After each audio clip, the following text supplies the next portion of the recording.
find the damn story I'm looking for, but that's okay. These things happen from time to time. Hour number 2, bumper-to-bumper program. As I mentioned, Luigi in studio beginning with the top of the 5 o'clock hour. We'll get his opinion on. There's another player who might end up being available, an intriguing name that we'll get Louis' thoughts on that. This whole game has become a little exhausting, though, right? Like, every time there's another player that either asks for a trade or isn't going to try, doesn't want a contract extension or might end up being available, we live now in this world where we project him coming here, and one of them probably will at some point, but they're not all coming. And again, seems unlikely. We tend to presume that everybody wants to come here, and no other team will be interested in maybe making their team better the way we want to make our team better, right? That's the hard part of this. It's the cross we bear as the state of hockey. And the greatest place in America to live, according to whatever study that was within the last week or so. Would you be willing, if this would mean the difference between the Wolves signing LeBron James or not, are you perfectly willing to ensure that Bronny James also receives a contract? Oh, of course. To be with the Wolves. Of course. Absolutely. Bronny got some playoff minutes this year. Bronny's developing okay. He's not a complete washout. Now, should he have been in the league like he was that early? Probably not. Yeah, I'm fine with Bronny. Think about some sacrifices have to be made. Well, look. Is this like in the old days, if you wanted a great high school player, basketball player, you had to be willing to hire that player's high school coach to be on your bench? In the old days? Well, I mean, we're doing that in high school now, too. That's true. That's really We're doing that in high school now, too. Well, now you can just give them money. Now you just give the player the money. You don't have to give the coach or the dad who was the coach the money. Right. You don't have to do that. Let me ask you this, because we haven't talked a ton about the last few roster spots. So to answer your question, yes, and I'll say this, and I mean no disrespect to a guy everybody likes, okay, Joe Ingles. What's the difference? What's the difference, look, Bronny James and what they've done at the end of the bench the last couple of seasons? And had he not, I think he signed a contract. He's going back to Australia with his family. I think he's hanging up. The NBA career is over. No, there isn't much difference. I mean, you could argue the difference in theory would be if you could try to sell this with a straight face. You could say endless experience. Yeah. Wisdom. Sure. That Bronny James can't possibly have. I understand. That's the one difference. But in all practicality, Ingles was a glorified mascot. I mean, let's be honest. He was, and we all love him, and he was great, and he gave us great moments in the media.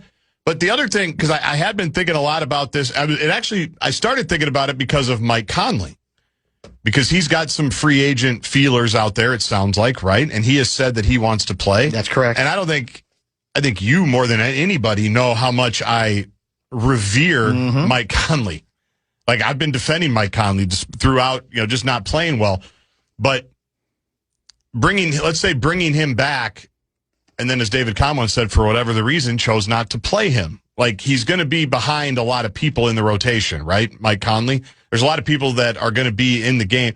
So then it's, well, why are we bringing him back then? I know that contributions to the team are different, but in terms of the wisdom and the steady hand, are we saying, like, if we didn't have Joe Ingles and Mike Conley on this bench, that the Timberwolves were going to be more moody and rocky than they were the last couple of years? Fair point. Like, they were going to be a rockier road than what we've done, because that was the deal, right? Allegedly, they're good for and I'm not dismissing it, but I'm also saying it didn't fix it. That's what I mean. Yeah. We might be overvaluing that contribution a little bit. For me, on Conley now, it's more, and I admit I might be overrating his ability to offer guidance here. It's to try to keep LaMelo on the relatively, not in the off the court straight and narrow, although he'd be better off if he didn't bring one of his race cars into town, but a little bit more on the straight and narrow on the court, right? But in all honesty, a lot of that is myth. It can help you. I think there's moments it could help a little bit, But in the end, for any of these guys, whether it's moodiness or playing with the correct amount of seriousness and discipline, sooner or later it's going to have to be up to the player to do it. But exactly. We do believe in mentors because go all the way back to KG, Sam Mitchell with KG. For sure. There was absolutely a belief. Now, you could say, yeah, Sam helped, but if it wasn't in KG, it wouldn't have mattered. On the other hand, who can argue with what, KG walked into Isaiah Ryder, Christian Laettner, and insanity. Yeah. And so somebody had to say, this isn't really the way the league has to be, KG. Right. So there's a place for it, but how much Kevin. of that? Think about this. Yeah. Well, and you just hit on the other part that I'd kind of thought about. Like, at some point, Kaprizov's going to have to produce without Zuccarello. No question. At some point, Anthony Edwards and Jaden McDaniels, and at the time, Naz Reid, at some point, they have to take ownership of the thing without having the nookie blankie, as PA would say. At some point... Well, but can you make the argument in Kaprizov's case, what people are really saying is you have to put a really good center next to him, right? I mean, sure. Because I agree, it's like it's too easy a cop-out for Kaprizov fans to say, Zuccarello, he was unavailable. It's like, well, wait a minute, you're paying him all this money. He can't be that specialized. But the comeback to that has been, well, but you do want, has he played with what would be classified as a top 5 center? Probably not. Okay. Now, again, there are people who say that whole position thing is overrated in general. I'll ask Louis that question. We'll get into that again at 5. It's not a bad subject to address with him, too. So, I get your point. But so when you ask me about the Bronny thing, yeah, if that's what it took to get LeBron here for a year, I would do it. Why not? Yeah, I would too. I would say I wouldn't feel good about it, but I'd say it's the cost of doing business. And again, there's no indication that he's going to be here. Although maybe we'll know in 45 minutes because it can start at 5 technically. Yes. But is LeBron going to play the game? Is part of this is I want to be I want to milk this for everything. Yes. And I've already seen multiple reports, Ramona Shelburne, McMenamin, kind of talking about those familiar with LeBron James thinking, sources close. Well, but here's the other thing. Somebody's saying that he's under contract. Bronny is under contract with the Lakers for next year right now. They can always trade Think somebody. There'll be a way to do it? Yeah. I mean, I'm not locked in on the Spotrac Bronny James contract numbers. Right. I can barely keep track of all the Timberwolves from time to time. So that might be true. But, yeah, LeBron's going to milk it for sure. To talk about the original sentence there, LeBron is going – there's even one – because everybody thinks he's going to the Warriors, right, to play with Golden State. That's been the big rumor. Everybody thinks he's going to go team up with Steph, maybe get Anthony Davis, see what happens there. One of the Shelburne, or I think it was McMenamin, even said today that, well, there does have to be some courting. There is going to have to be some courting by the Warriors. He's not just going to go there, which I think we all know LeBron well enough. And again, with LeBron, like nothing LeBron really does at this point bothers me just because I have so much reverence for being 41 and still doing what he wants to do. It's why I've been locked in on Serena today. She ended up losing. It's like you're 44 years old, you've done everything in the game, and you still want to go out there? I'm in. Well, here's the question then on Serena. She did lose? Yes. So is this like a one-shot deal? Like, well, okay, I'll see how this goes, and maybe I'll stay with it? Or does that mean, hey, reality just set in? How determined is she to make this an ongoing comeback? I think it's ongoing. Okay. I do. I think because too much goes into the comeback to just make it a one-off.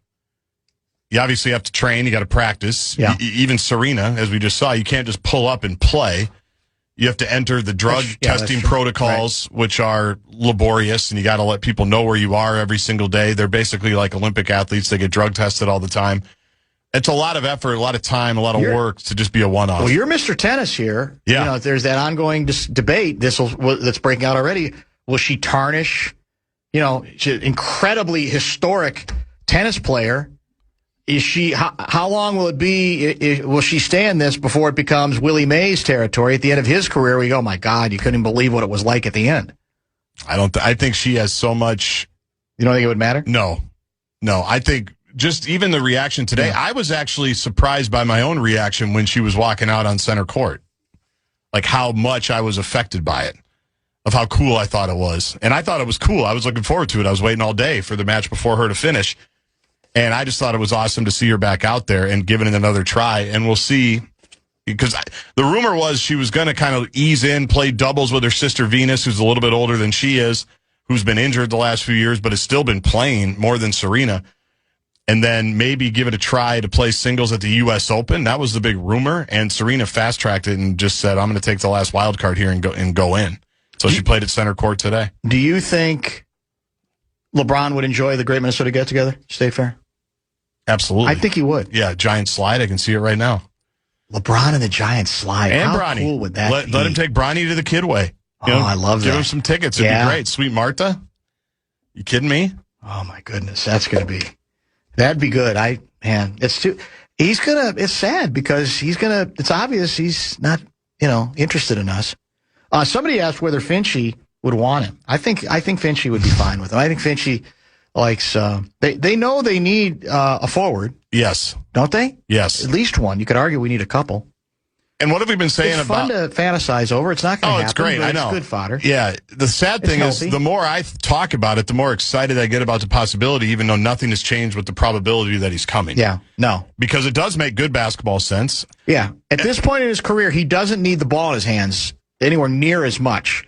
And he knows how to play. So he knows how to do all of those other things. Every guy we've talked about, too, or every guy I've heard discussed as well, when it comes to the power forward, they're really only looking for a guy, 15, 20, 25 minutes. Yeah, right. Jaden will play the four sometimes. Different lineups. Ant might be down there. Who knows?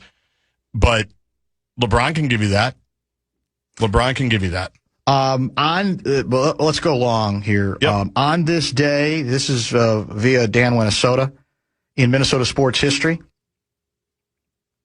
1993. The Minnesota Timberwolves, with I want to say it was the 5th pick in the first round, drafted Isaiah Jr. J.R.J. Ryder. I remember it well. Number 5? The 5th pick, yep. Out of UNLV. Out of UNLV. And I care, man. The quote from Trader Jack McCloskey was, "We got it all started in Detroit, drafting Isaiah. Wow. And we're going to get it all started in Minnesota, drafting another Isaiah." Ow! That sounded mythical at the time. Mythic. It was like, whoa! That is mythic. Of course, the Isaiah in Detroit, for the kids, is Isaiah Thomas. One of the greatest, I think, he's definitely one of the greatest little guards in the history of the game, just one of the great guards. Isaiah Jr. J.R.J. Ryder ended up not being quite as accomplished as the other Isaiah, who also spelled his name differently. 1993. Wasn't that press conference where McCloskey challenged Sid to a fist fight? I think it was. Because that was when Ryder was late. The first time we knew we got something going for investigative reporters Chris Eisen and Paul McEnroe was his first press conference, and I think he was late for because allegedly he ran into traffic on the Bay Bridge getting to the airport. To get on a plane to come here. That's right. He's from Oakland. Yeah. Yeah. Now, whether it had anything to do with that, it's like frozen pipes, whatever. And then, Sid was the big Calbert Cheney guy because of Indiana, the Bob Knight connection. Indiana University. And I think he was giving him some grief, and McCloskey challenged him to a fight or said something to that effect. There was a little bit of tension there. On this date in 2005, it is calamitous. Well, actually, Ryder was fairly calamitous. He gave us the dunk contest in '94. East Bay Funk. That was enough. That was enough for you. Yeah. They still play that. I told you that. What was it? Was it? Did Ryder play in the? Did we already have a freshman game then? Like a up and comers? We called it something else. Yeah, we may. And I could have sworn, by the end of that game, Ryder was in it, and Doug Collins wanted to kill him. By the end of that game, mild mannered Doug Collins, but I could be conflating a couple different stories. Also on this date, 2005, Mike Tice fined for scalping his Super Bowl tickets. Okay, calm down. Remember that? Of course. 2005. 2022, Twins blow 5th game with 2-run lead to Cleveland in 10 games. They blow their 5th game in 10 days, in which each of those games had a 2-run lead, apparently. That's pretty specific. That's from Dan Whenesota. 1916, and I think Sid covered this, 1916 on this date, Chick Evans wins the U.S. Open at Minnetonka. And I think Sid got the exclusive. I'm sure he did. And in 1990 on this date, the Minnesota Kicks celebrated with a reunion game. Were you a big Kicks guy? No, I honestly had never heard of the Kicks until like 10 or 15 years ago. People who were part of that culture swear by it. I understand. They I get say it. There was nothing quite like it. I get it. I get why it was popular, but soccer was not big in our house, and so that never made it. 612 guy writes, I'll never forget a Sunday afternoon game with Shaq and Penny against the Wolves. On that day, Ryder played like an MVP. Dude was so talented. Yes, he was talented. My argument, though, against the talent getting lost in those individual plays was he couldn't sustain it. Never. Even within a lot of games, he couldn't sustain it, let alone a series of games or a month or half a season. And that's why, as much as people say, nobody had more talent than him, I don't agree. I think he had the sort of crowd-pleasing moments where you go, oh, my God, if this could ever be harnessed. But he was not a good defender. He couldn't harness it. He couldn't, and he wasn't as fundamentally sound as people want to believe. They just remember that those one or two plays where it was a thunderous East Bay Funk dunk, or something else. And he's still a legend in his own mind, which is what's really sad about it. Well, there's a lot of those. I mean, yeah, that's true. If he played in this era, he'd have a podcast like Jeff Teague. And he'd be telling stories like Jeff Teague, where you watch the clip and you go, what are we talking about? And what's annoying me, and we've talked about this on the Jeff Teague thing, is whenever he says anything, everybody sends it to me. I'm sure they send it to you. Like, did you see what Teague said? And I go, I don't care what Teague said. I watched the Teague. We get it. He didn't want to play here. I get it. And he's put a curse on Milwaukee, and they've never been good ever since then. You know the one flash for Ryder? Because you're right. The talent was undeniable, but the harnessing. No, he just couldn't do it. It's not even close. It was the second year. It was the first full year back for Jordan when the Bulls came through town. Mm-hmm. And the Wolves took him down to the wire. The Wolves played great that night. It was the 72-10 Bulls. They were, killing everybody. And the Wolves it was one of the best memories I have at Target Center. I was in 7th grade. And Garnett kind of came of age. I assume Marbury would have had to have been on the team. Maybe it was a year off. But Ryder actually went toe-to-toe with Jordan for a stretch, like was scoring with them and was guarding him and making it really hard on Michael. Glove.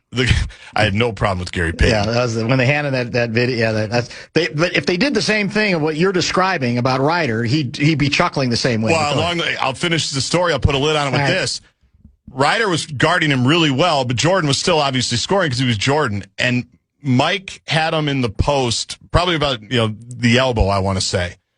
And JR did a great job of stopping like move 1, move 2, move 3, move 4. And on like the 5th iteration of the move, Jordan got just enough space to do a fadeaway. And that was it. With Ryder all over him. Ryder like throws his arms up in disgust because he feels like, I've done everything. What else can I do? And Jordan was backpedaling, and I swear he was looking at Ryder, and he just had the smirk on his face. Like, that's why I'm Michael Jordan, bro, and you're not. What a killer. I'll never, just the calm backpedal, like, oh, you thought you had me? Well, how, in all seriousness, how cruel do you have to be to all but to be interested enough in reducing Derek Martin to a basically blubbering fool on a basketball court? Remember because Derek had said something about a good half he had against Michael, and then remember, I mean yes, I mean in a basketball sense, he got murdered. They murdered him. They killed him. Yeah, he didn't even know what city he was in by the end of that game. And you say to yourself, it's Derek Martin. Who cares? When you're a killer, you don't care. Exactly right. You're gonna kill everybody, including you may even want to slay the bear, but not with a pellet gun. This is Bumper to Bumper with Dan Barrero on the Fan.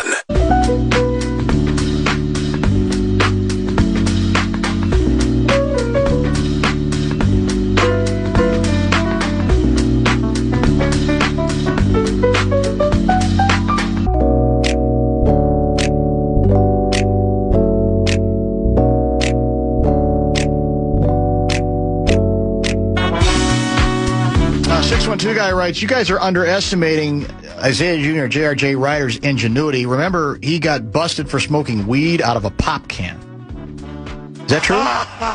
Sounds right. There were some odd details to some of his transgressions. That's for sure. Where are we here? Let me get to. I didn't see this coming, but that's the beauty of the inbox. Where did it go? I thought I started. This comes from. Hold on.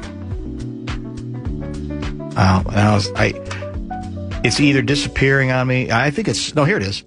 Dan, it's interesting. The bowling reference in Minnesota that I made earlier, from a comment from the governor today. There is co-ed season in the fall, in which over 125 schools participate, and boys and girls are eligible for varsity and JV teams. However, there's also a girls-only league that runs in the winter. About 40 schools participate in that league. The number one girl bowler in the state, statistically, Savannah Burtman, competes on her school's varsity and will be competing in Junior Gold Nationals, which is here in Minnesota in 2 weeks. More than 250 colleges have bowling. Yes. And there are men's and women's divisions, but women are allowed to compete with men if there aren't enough women to field a team. Many colleges offer bowling scholarships, NAIA or Division II. This is from Dan Squid, high school bowling coach. So it's interesting because is it possible? I'm not a great bowling mind. Bowled a little, but not a lot. I mean, could that be a sport in which it's viewed as one that there's not necessarily a great advantage if you're a biological male? Or at least would it be less? Would it show up less than in a number of other sports? Bowling, you tell me. Yeah, I'm guessing at the highest level, there's still something about, right? Believe it or not, physicality, with how hard you can roll it and maybe how hard you can get the spin to go, being able to hold the 16-pound bowling ball as opposed to the 12-pound, and what that does for you. That, again, is at the highest level, which I am not, but typically bowling is a fairly smooth co-ed experience. That's why they have bowling leagues. I'll take your word for it. So I couldn't tell you at the highest level, but in terms of the more recreational bowling, I would think that the playing field is fairly even. And now, it's time for Ode to a Dead Guy. This is very, very late. By all accounts, that this ode should have been issued, at least 5 days ago, maybe 6.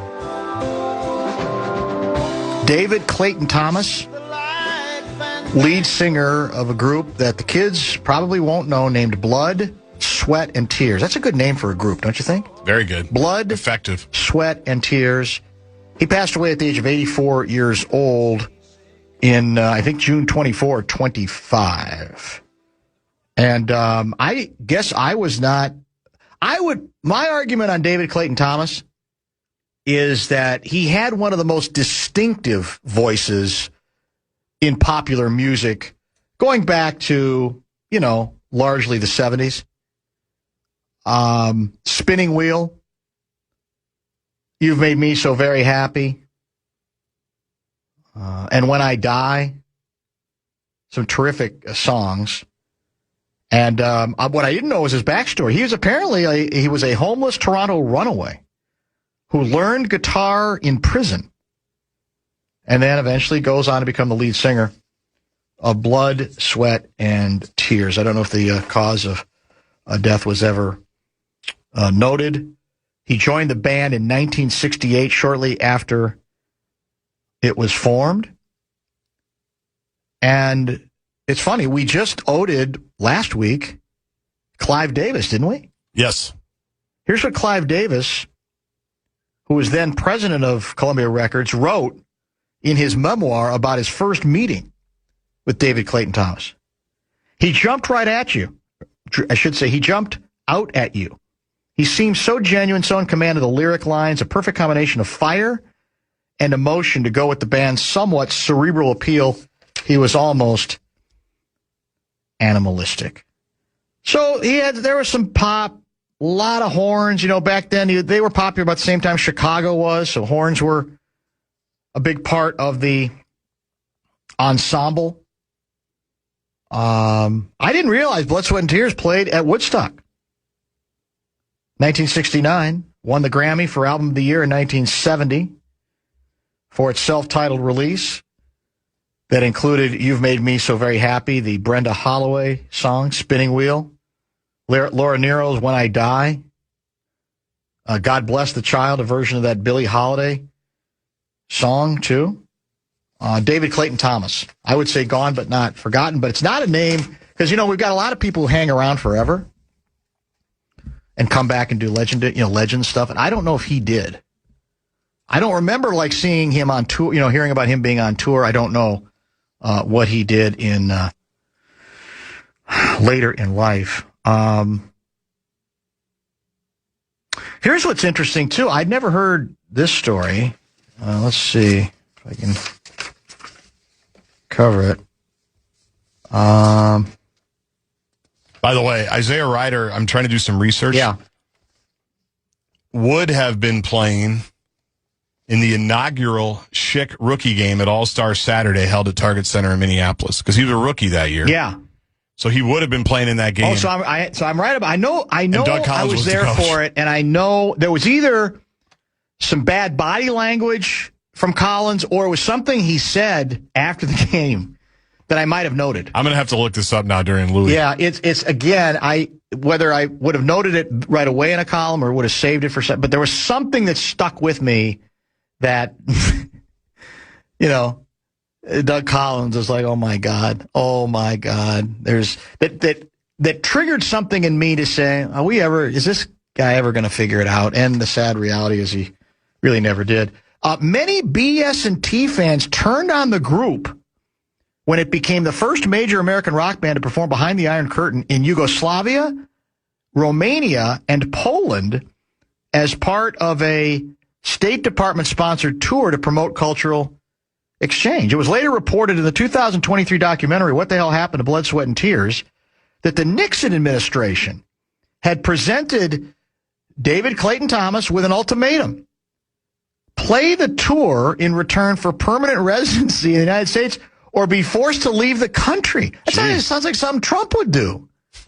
Because of his criminal record, which included arrests in Canada and a prior deportation from the United States for overstaying his visa, the band decided it had no choice but to comply with the State Department's request. We were blackmailed, Steve Katz, a guitarist who was a founding member of the band, said in the documentary. The arrangement involving Clayton Thomas was not public knowledge, and the band's decision to associate itself with the Nixon administration, which was reviled by its counterculture fan base, left members open to criticism. Many fans called them sellouts. Example, at Blood, Sweat, and Tears' first big post-tour show after going behind the Iron Curtain at Madison Square Garden, the anti-war activist Abby Hoffman and his followers carried signs defaming the band.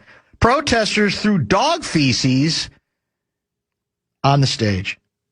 Man, I had no idea about that backstory. The founding drummer, we became the most uncool band in the world. Great voice.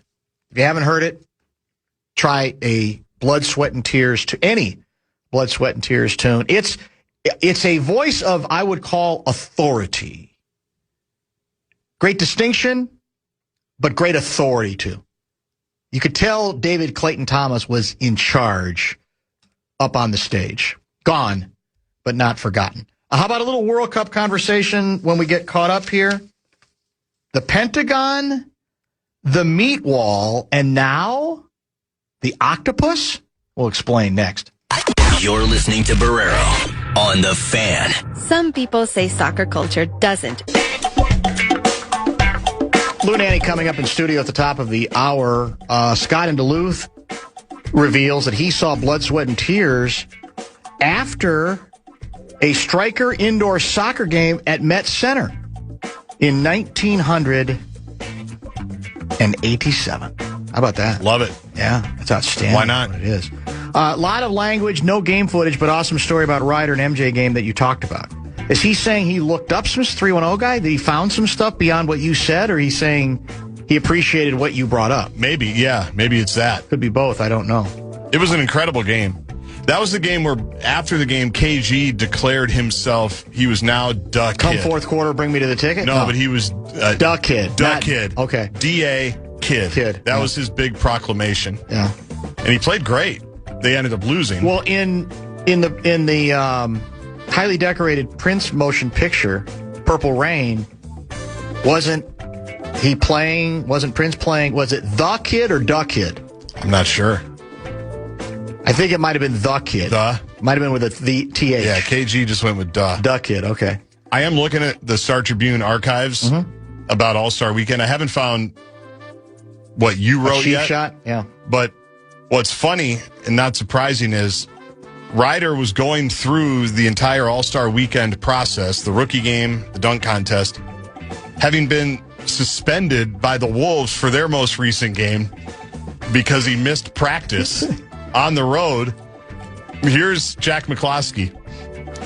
His time management is different from most people. I never heard of a player missing practice on the road. Apparently he did, and Sidney Lowe had to bench him. Oh, how good is that? He's missed at least 4. This is a Rachel Blunt story. He's missed at least 4 practices this season, each bringing automatic fines from the Wolves. His time management is different from most people. Was Blair after Lowe or before? It's Bill Blair, the Salty Sea captain. Oh, that's a great question. He had to have been after because... Yeah, he was after. Nobody despised Ryder like the Salty Sea captain. I mean, it was visceral. It was clinical. Where was I here? I got a couple World Cup items I want to get to. Oh, philosophical question. Are we glad we graduated from throwing dog feces onto the stage to gluing hands on the floor? Is that progress? In the realm of protest, what's a better form, more effective form of protest? Is it throwing dog poop on the stage, which apparently is what Abby Hoffman and his Dantifas did to protest Blood, Sweat, and Tears appearance, or the anti-chicken anti-Glenn Taylor with the chickens. Taylor with the chicken. Yeah, they were for the chickens. Gluing hands, I don't know. I think it's the glue. I think anytime... The glue is more effective. It is, and sadly. You're putting yourself on the line. Yeah, that's true. When you're throwing something... And then back then, too, you didn't even really risk being caught because they didn't have the technology that they have now. We've talked Pentagon. We've talked meat wall. And during this World Cup, we now need to talk about the octopus. Really? Well, you mentioned France is back in action later today, correct? Tonight? I think, they might be playing right now. Might be playing now. Yeah. I was watching tennis. Your guy, Jason Gay, Wall Street Journal. I watched Les Bleus in person the other day, and their front line is an octopus-like marvel, expanding its tentacles, then striking with violence.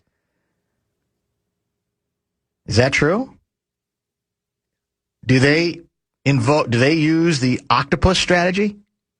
Versus Norway, it wasn't Mbappe, but compatriot, I'm going to butcher the name, Ousmane Dembele, who piled on the scoring with a first-half hat trick. I'm looking forward to seeing the French. I don't think I've seen them in this tournament so far. Well, they're up 1-0 right now, halftime against Sweden. What channel are they on? They're on Fox. If you go to 809 in there, you'll be able to watch the second half. I can't believe it wasn't on here already. Unbelievable. We are, of course, your World Cup leader for sure.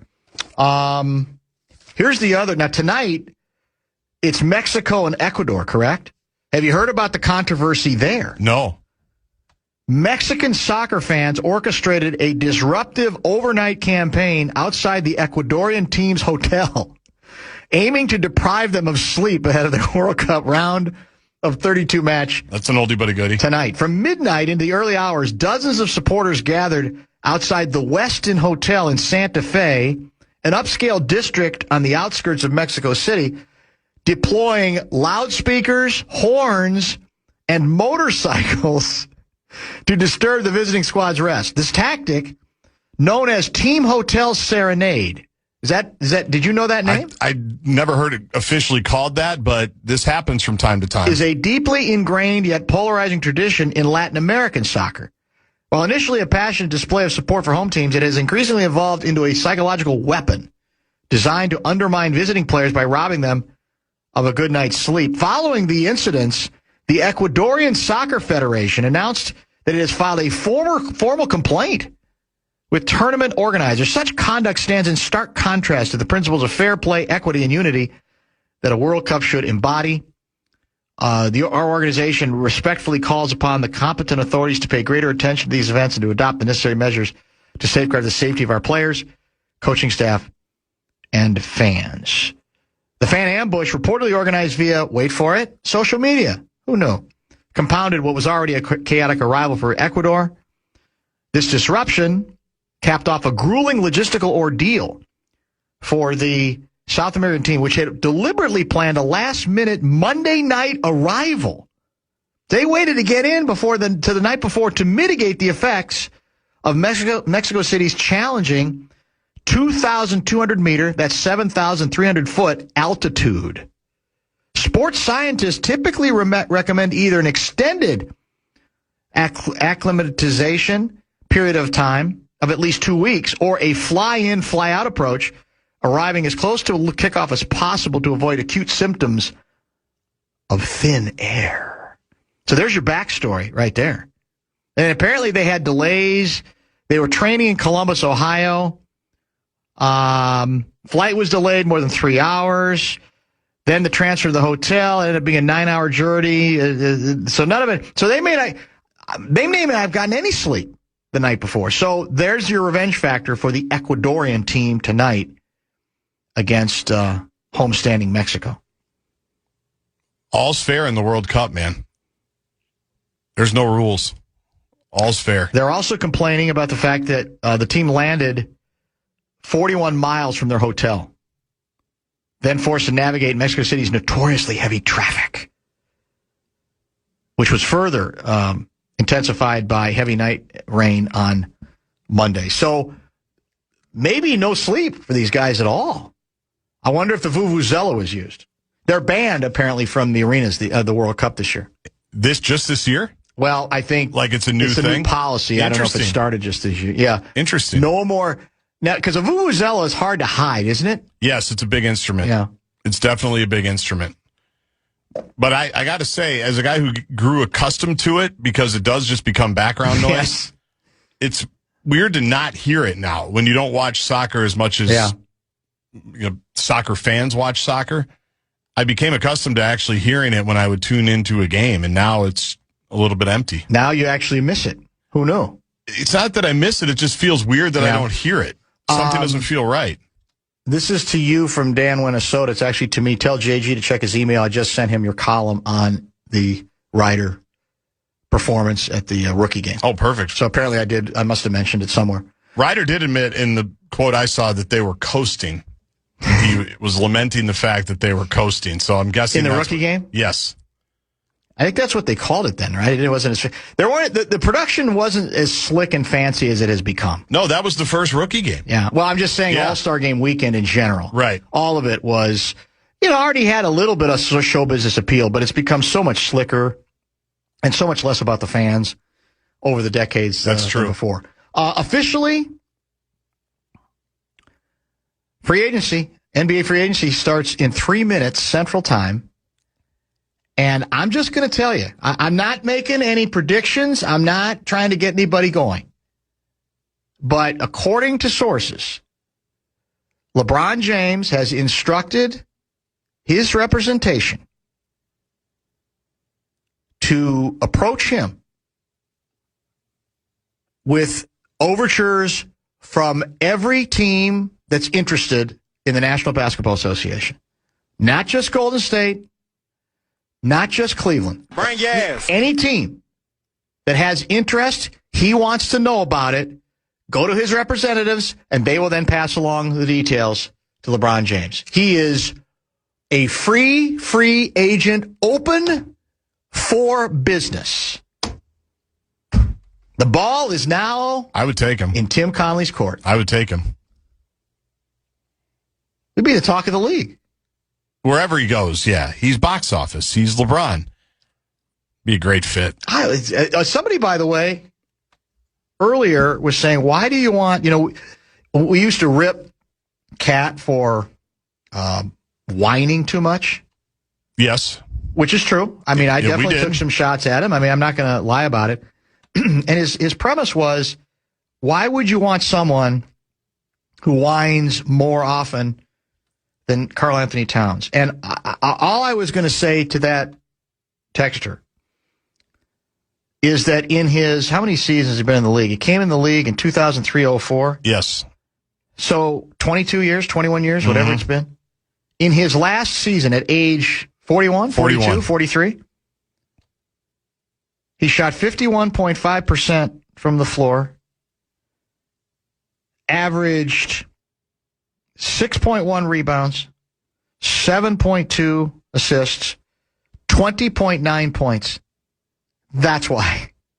If you want, we've got too many people in our audience who, because a player occasionally does whine too much or plays that role, literally reduces their entire career and resume to, I remember when he was really complaining about that call and again and again and again, it really annoyed me. And I'm not saying you don't have a right to be annoyed, but you can't reduce somebody's career as if that's the only thing that they did. And if you do that, then you're not going to be a very good judge of talent, right? I mean, come on, man. That's not the whole story. It may be part of the story. Right. But somebody who knows the game that way, come on. Now, again, I don't expect him to be coming here, but... Well, maybe his other options dry up. We can be the fallback. Who's to say? Bumper to Bumper with Dan Barrero on the Fan.